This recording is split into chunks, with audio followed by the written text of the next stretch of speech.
እኔ ዳግም ሲገረዙ ጭምር ይሄ ፍቱን መድኃኒት ሆኖ አይደለም ዓለሚቱ ስላላነሳች እንጂ የተገረዙ ሴቶች ሕክምና ጭምር ተሰጥቷቸዋል። አንዳንዶቹ ሴክሹዋሊ ትራንስሚትድ ዲዚዝ ነው ምክንያቱ የነበረው፣ አንዳንዶቹ ኢንፌክሽን ነው። ሲታጠቡ በንጹህ ውሃ በሳሙና ሲታጠቡ ሊሻላቸው የሚችል ህመም ነው የነበረው። ለዚህ ነው ሲገረዙ የነበረው። ሴክሹዋሊ ትራንስሚትድ ዲዚዝ በመገረዝ የሚፈወሱበት አይደለም። ስለዚህ የግንዛቤ ችግር ጭምር እናቶቻችን ጋር እህቶቻችን ጋር በተለይ ቀበሌያት አካባቢ ላይ ታች ስላለ ሴቶችን ብቻም ሳይሆኑ ለነሱ ብቻ ኃላፊነት ሰጥተን ሳይሆን እኛም በጋራ ኃላፊነት ወስደን ትምህርት ቤቶች አካባቢ ለሚሰሩ ስራዎች እኛ ኃላፊነት እንወስዳለን። ሌላውን እያንዳንዳችን እንደየ ተቋሞቻችን ባህሪ ወስደን ኃላፊነቶቻችን እንወጣ የሚል አስተያየት ለመስጠት ነው። አመሰግናለሁ። እኔ በጣም ደስ ያለኝ ነገር አለ። ከቀረበ ሰነድ አልገረዝም የምትል ሴት መፍጠር ችለናል። this is very important። አልገረዝም የምትል ሴት መፍጠር ችለናል። ያልተገረዘችውን አላገባም የሚል ወንድ መፍጠር ችለናል። ይሄ ፕሮግሬስ ነው። ጨርሰናል ወይ ወደምንፈልገው ደረጃ ደርሷል ወይ አይደለም፣ ነገር ግን ጀምረናል። ጥሩ ጅማሮ። ስለዚህ በዜሮ ምትባዛ አይደለም። ከሴቶች ልማት ቢሮ እንደ ፖሊስ ከፍተኛ ተቋማትም እስካሁን ከምንሰራቸው ስራዎች በጣም ብዙ ዘመናት በሀገራችን ከባህል አንፃር መጥቶ በላያችን ላይ የወደቀ ነገር በ21ኛ ሴንቸሪ አሁን እንቀጥላለን ብሎ የሚያስቸግረውን ነገር ተክል ማድረግ ቀላል ነገር ውጤት አለ። ውጤቱ ግን አመርቂ አይደለም። መቆም አለበት ብለን ነው መስራት አለብን ብለን የምናደርገው ነገር እኔ በጣም ተገኘ መቆም አለበት። ግን የሚቆምበትን ሁኔታ መከተል አለበት። ኦፍ ኮርስ እኛ ጋር የሚቀር ነገር አለ። ነፃ ወጡ ስንል ቬሪፋይ ማድረግ አለብን፣ እውቅና መስጠት አለብን። እሱ ከኛም ከፍ ያለ በዩኒቨርሲቲዎች የሚታገዝ በፌደራል ሚኒስቴር መስሪያ ቤቱ የሚታገዝ ነው። ነፃ ወጡ ካልን ግራጁዌት ማድረግ ስላለባቸው ማለት ነው። ለእኛ መዋቅርም በተደጋጋሚ የሚሰጥ ኮሜንት አለ። እሱን ወስደን የምንሰራው ሆኖ ግን አሁንም ነፃ ወጡ በተባሉ ቀበሌዎችም ጭምር እየተፈጸመ ነው የሚለውን ወስደን ብንሰራ የሚል ነገር ነው ያለኝ። አጠቃላይ በርካታ አስተያየቶች ተሰጥተዋል። ምናልባት አጽንኦት ቢሰጥበት ቀጣይ እንደ ትኩረት አቅጣጫ ብናደርግና ብንወስድ ብዬ የምለው የመጀመሪያው የተቋማዊ አሰራርን ማጠናከር መቻል አለብን። በነገራችን ላይ ይሄን ግርዛት የምንበለው ያለ ዕድሜ ጋብቻ ጥቃት ለመከላከል በርካታ አደረጃጀቶች አሉ። ቅድም ተነስቷል። ትልቁና አንዱ ለምሳሌ የፍትህ ፎረም አለ። የሴቶችና የህፃናት የፍትህ አካላት የጋራ ፎረም ሰብሳቢው ፍትህ ቢሮ ነው። በተዋረድ ወረዳ ዞን ስንሄድም እነዚህ የፍትህ ሴክተር ናቸው የሚሰበስቡት። እነዚህ ፈንክሽናል ናቸው ወይ?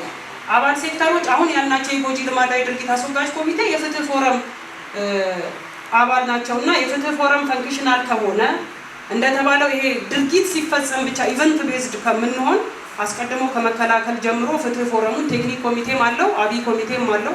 እኛም ድርሻ አለን። ማኑዋሉ ተዘጋጅቶ ጸድቋል። ግን ደግሞ ታችም ኢቨን ክልልም ላይ በደንብ እየተገናኙ ከመገማገም ከመወያየት ጋፕ ከመለየት ሶሉሽን ከማስቀመጥ ጋር የሚቀሩ ነገሮች አሉ። በቀጣይ የምንወስደው ነው። ይህንን ሁሉም ለምሳሌ ከሁሉም ዞን የፖሊስ አባላት መጥታችኋል። ጽህፈት ቤቱና መምሪያ ኃላፊዎች ሰብሳቢው ምንም እንኳን አቃቤ ሕግ ቢሆንም ፖሊስም የማይተናነስ ሚና አለው። ትልቅ ኃላፊነት አላችሁ። የፍትህ ፎረሙ እንዲጠናከር ይሄ ፍትህ ፎረም እንዲጠናከር ለሴቶች ጉዳይ ብቻ ምንተው አይደለም። ጤና አለ፣ ፍርድ ቤት አለ፣ ሁሉም ያለበት ስለሆነ አጠናክረን ብንሄድ። ሁለተኛው ተቋማዊ አሰራር ብናጠናክር ብዬ የምለው አስወጋጅ ኮሚቴ በተዋረድ ከዞን ከክልል እስከ ታች ያሉ አስወጋጅ ኮሚቴዎች በነገራችን ላይ አንዳንድ ቦታ የይስሙላ ናቸው። ሰብሳቢው ጭምር በውል የማይታወቅበት እኔ በገባሁበትም ስላረጋገጥኩኝ ማለት ነው። ግን ደግሞ የተቋሙን መደበኛ ሪፖርት ስናይ በበርካታ ቁጥር ቀበሌዎች የአስወጋጅ ኮሚቴ ያጠናክረናል ተብሎ ይመጣል። ሪፖርቱና ታች ወርዶ ሲታይ እየተለያየ ያለበት ሂደት ነው ያለው። አጠናከርን ካለን የመጀመሪያው እቅድ ነው እንደሚገባል። እቅድ ከሌለ እንዴት ነው የምናጠናክረው? አንደኛው። ሁለተኛው ውይይት ነው።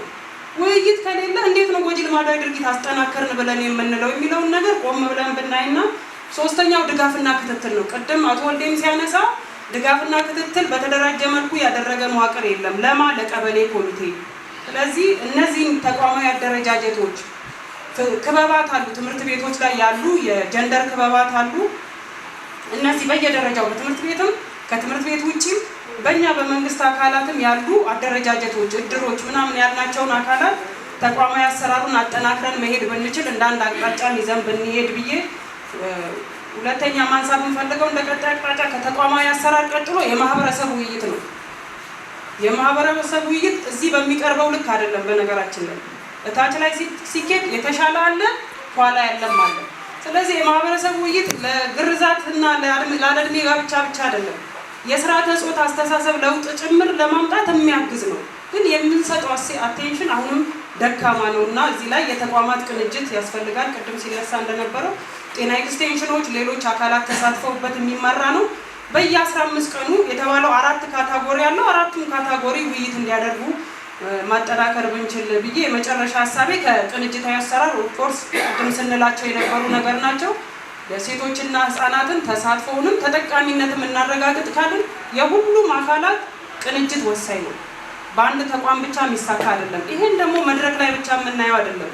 የተቀናጁበት አካባቢ ውጤት እየመጣ አይተናል። በተናጥል የሚሮጥበት አካባቢ ደግሞ ውጤቱ ጉራቡሬ ነው። ቅድም ተነስቷል። አንደኛ የቀጣይነት ጉዳይ ተነስቷል። ቀጣይነቱ እንዲኖር ቅንጅት መኖር አለበት። ሁለተኛ ወጥነት። አንዱ ወረዳ ለምሳሌ ሀዲያ ላይ ቅድም የቀረበ ቤስት ወረዳ ሆኖ የተሻሉ አሉ። ዱና ሌሞ የተሻለ ነው። በተቃራኒው ደግሞ ሻሸጎ ላይ ስንሄድ ክፍተት አለው። ሀይ ይሄን የማመጣጠን ኃላፊነት የማን ነው? የዞኑ ነው። ሲቀጥል ደግሞ ቀበሌዎች ላይ ስንሄድ ቀበሌዎችን የማመጣጠን ኃላፊነት የወረዳው ነው። ይሄን የሚያደርገው ይሄ የኮሚቴ አባላት ናቸውና ቅንጅታዊ አሰራር አለ ብለን ካልን የሪፖርት ልውውጥ ወይም ደግሞ የመድረክ ውይይት ቅንጅታዊ አሰራርን አለ ሊያስብል ስለማይችል ከሪፖርት በዘለለ ከመድረክ በዘለለ በተግባር ተቀናይተን ውጤት እናምጣ የሚል ነገር ነው ያለኝ። ስለነበረን ቆይታ ከልብ አመሰግናለሁ።